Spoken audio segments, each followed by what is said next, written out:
Today we meet to Dr. Aida. In this video, each of our group members will be acting as the counsels of the accused. We'll be presenting a plea of mitigation, asking the court for leniency in the sentence that is to be imposed on Mr. Park Jimin Park Jamin. The first counsel is Ms. Koh Yuen Han. The second counsel is Ms. Nell Yazmeen. The third counsel is Ms. Adriana Natasya. The fourth counsel is Ms. Suraya. The fifth counsel is Ms. Amelie Gan Zhi Ying. And the last counsel is Mr. Ka Yao. With the permission of this honourable court, before we proceed to plea in mitigation, please allow me to start with brief facts of the case and charges of Park Jimin Park Jamin. Thank you. Mr. Jimin was charged for two offences. First offence is possession of cannabis weighing 0.16 gram under Section 6 of Dangerous Drug Act 1952 (DDA), and second offence is self-administration of drug tetrahydrocannabinol under Section 15 subsection 1 subsection A DDA. Mr. Jimin was charged on 4th of May 2003 and he pleaded not guilty and claimed for trial. Later, he was unrepresented on that date. Later, in 4th of June 2023, Mr. Jimin changed his plea and pleaded guilty. Today, we are here to persuade the court for leniency in the sentence that is to be imposed on Mr. Jimin. To Magistrate, my client amended his plea from trial to guilty on 1st June 2023. So according to Section 173B of the CPC, when the accused pleads guilty, the court shall ascertain that he understands the nature of his consequence of the plea and intends to admit the offence alleged against him without qualification. So to Magistrate, I want to draw the court's attention to the three conditions in Section 173B of the CPC. So first one is that the accused himself wishes to plead guilty. So in the case of Chin Bat Care against R, it is ideal to have the accused to enter his own plea and have his remarks recorded in the court. So in the case presented before the court today, my client, in his own words, pleaded guilty on 4th June 2003 and that was recorded in the court. To Magistrate, the second condition would be that the accused understands his plea's nature and consequences. According to the case of Gabriel against PP, it states that the accused cannot appeal after pleading guilty, and the accused also must know that his guilty plea would not preclude him from obtaining the entire sentence under the case of Liu Wang Tang against PP. My client knows his offence and the plea in today's case. He knew that he could not claim trial and appeal if he pleaded guilty and might receive the maximum sentence. To Magistrate, the last condition would be the unequivocal plea whereby the accused intends to admit the alleged offence without qualification. A guilty plea should be completely unreserved, unqualified and unequivocal. And my client's guilty plea on 4th June 2003 is clearly free from any ambiguity, condition or qualification. To Magistrate, since my client's guilty plea meets all the three requirements in the Section 173B, we ask the court to accept it and shall move on to mitigation. Thank you.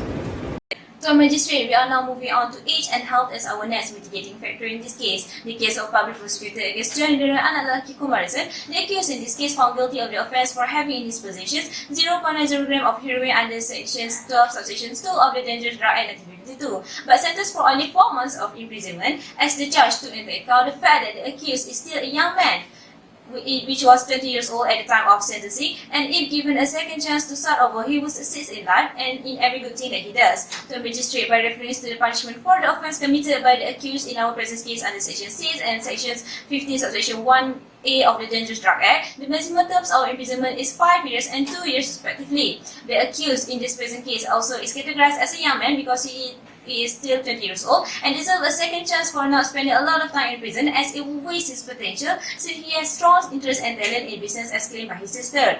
To a Magistrate, I also want to highlight that the accused here is suffering from type 2 diabetes, which require daily intake of medications, and failure to do so might worsen his health conditions. Reference to Pegawai Pendakwa Raya against Datuk Nala Karupan anak lelaki Sulaiman, the court take into account the accused's health condition, as the accused was suffering from asthma, bronchitis, gastritis and recurrent pain in the neck, where the accused can receive treatment in the hospital while he is serving his sentence, and the prison is responsible for the treatment required by the accused. Therefore, to a Magistrate, on behalf of the accused in this present case, we would like to plead for a lesser sentence of imprisonment, as the accused is a young man, and for the sympathetic treatment for the accused, since the accused is suffering from type 2 diabetes.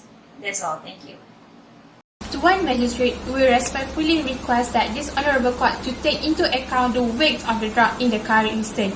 The drug in question is cannabis, weight just only 0.16 gram or 0.00016 kilo if you translate it to kilogram.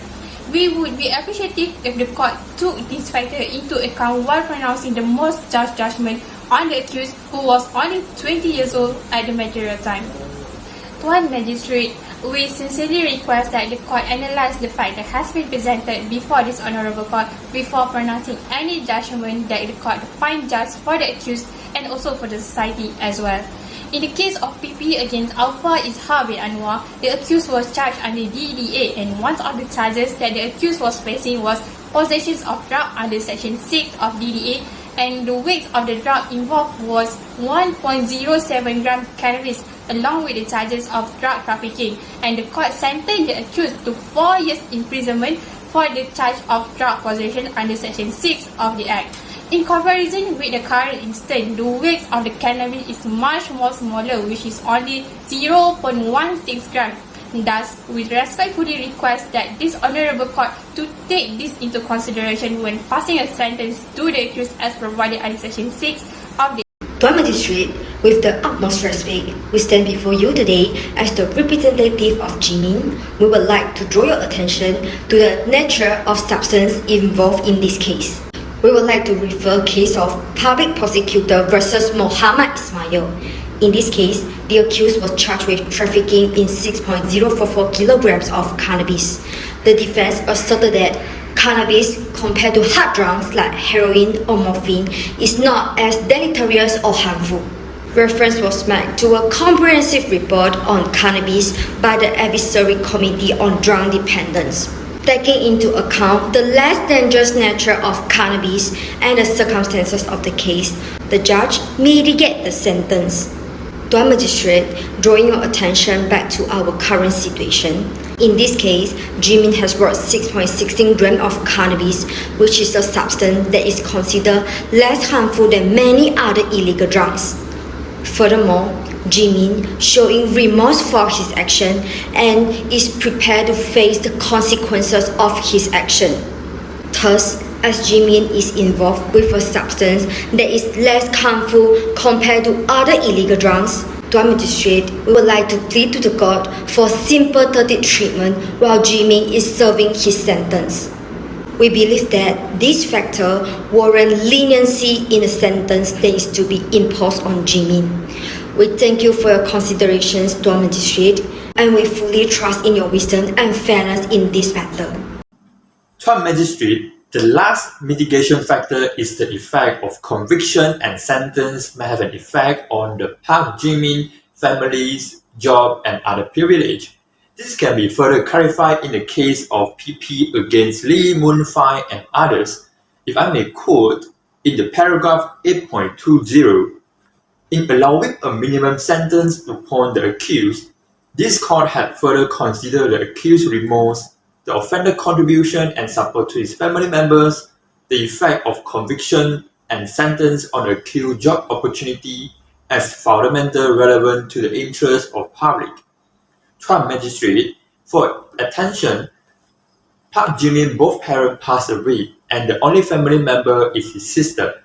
During his free time, Park Yazmeen always helped his sister in running a Tom Yum Thai restaurant at night. From this point, it can show that Park Yazmeen made a significant contribution and support to his family members. Moreover, the conviction and sentence will cause hardship to his family member and his job opportunity. Tuan Magistrate, in considering all the circumstances and legal support, we would like to plead to the court to take into consideration the mitigation plea of Park Yazmeen before imposing on him. Thank you. Your Honour, in taking into account on the fact that Mr. Yazmeen has pleaded guilty, the conduct of Mr. Yazmeen, plus on the effect of conviction on his family and his age and poor health condition, we humbly ask the court to lay down a sentence of leniency on Mr. Yazmeen. We hereby concluded our submission unless we can be of any further assistance to the court. Thank you.